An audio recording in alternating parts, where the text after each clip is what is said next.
Hi everyone, welcome back our channel. ఎలా ఉన్నారు? అందరూ బాగున్నారా? ఈరోజు స్పెషల్ ఏమి అంటే ఇది మంగళూరు బన్స్. చాలా టేస్టీగా ఉంటాయి. మన సైడ్ ఏ విధంగా అయితే పూరి ఉంటుందో మంగళూరు సైడ్ మాత్రం ప్రతి ఒక్క చోట ఇవి బాగా దొరుకుతాయి కూడా. చాలా టేస్టీగా కూడా ఉంటాయి. ఒకసారి ఇలా ట్రై చేసి చూడండి, మీకు నచ్చుతాయి. వీడియోలోకి పోయే ముందుగా నా ఛానల్ని ఎవరైతే ఫస్ట్ టైం చూసినారో వాళ్ళందరూ సబ్స్క్రైబ్ చేసుకోండి, లైక్ చేసి కామెంట్ అలాగే షేర్ చేయండి. ఈ బన్స్ వచ్చి చాలా ఫ్లఫీగా ఉంటాయి, చాలా టేస్టీగా కూడా ఉంటాయి. దీనికి కావాల్సిన పదార్థాలు వచ్చేసి 2 అరటిపండ్లు, ఇవి బాగా పండి ఉండాలి. దీన్ని బాగా ఇలా స్మాష్ చేసుకోవాలి.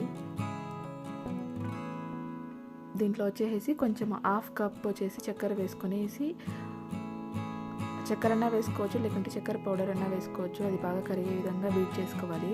దీంట్లోనే వచ్చేసి 4 టేబుల్ స్పూన్ వచ్చి పెరుగు వేసుకున్నాను నేను. ఇది బాగా కలుపుకోవాలి. దాంతోపాటు రుచికి సరిపడా సాల్ట్ కూడా వేసుకున్నాను. దీంట్లోనే ఇవి కంపల్సరీ 1 టేబుల్ స్పూన్ వచ్చేసి జీలకర్ర వేసుకొని బాగా బీట్ చేసుకోవాలంటే చక్కెర బాగా కరిగిపోవాలి. దాంతోపాటు దీనికి సరిపోయేమైనా అంటే మాకిద్దరికి నేను చేసిండేది 2 కప్పుల మైదా యాడ్ చేసుకోవాలి. అంటే మీకు తెలుస్తుంది ఇది కలిపేటప్పుడు ఇంతే క్వాంటిటీ అనేసి ఏమీ లేదు. దీంట్లో మనం వాటర్ ఏమీ యాడ్ చేయడం లేదు. అరటి పండ్లు పెరుగుతోనే కలుపుతున్నాం కాబట్టి లాస్ట్లో వచ్చేసి కొద్దిగా ఆయిల్ వేసేసి బాగా మెత్తగా కలుపుకోవాలి. ఇది ఒక 4 to 6 అవర్స్ వరకు నానబెట్టాలి. అది నానబెట్టడం వల్ల ఆ ఫ్లఫీనెస్ అంతా వస్తుంది. ఇది 6 అవర్స్ నానిన తర్వాత పిండి ఈ విధంగా ఉంది. ఇప్పుడు ఆల్రెడీ నేను కడాయిలో ఆయిల్ వేసేసుకొని స్లో ఫ్లేమ్లో పెట్టినాను. అప్పటిలోగా ఈ విధంగా పిండిని ఈ విధంగా చపాతీలాగా ఒత్తుకొని ఒక బౌల్ తీసుకొని మీకు షేప్ కావాలంటే ఈ షేప్గా కట్ చేసుకోండి.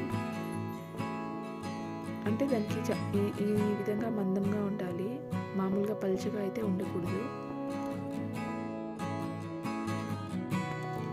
ఇప్పుడు ఆయిల్ అంటే స్లో ఫ్లేమ్ ఆయిల్ పెట్టేసుకొని ఆ స్లో ఫ్లేమ్లోనే వేయించుకోవాలి. అప్పుడు బాగా పొంగుతుంది పూరి.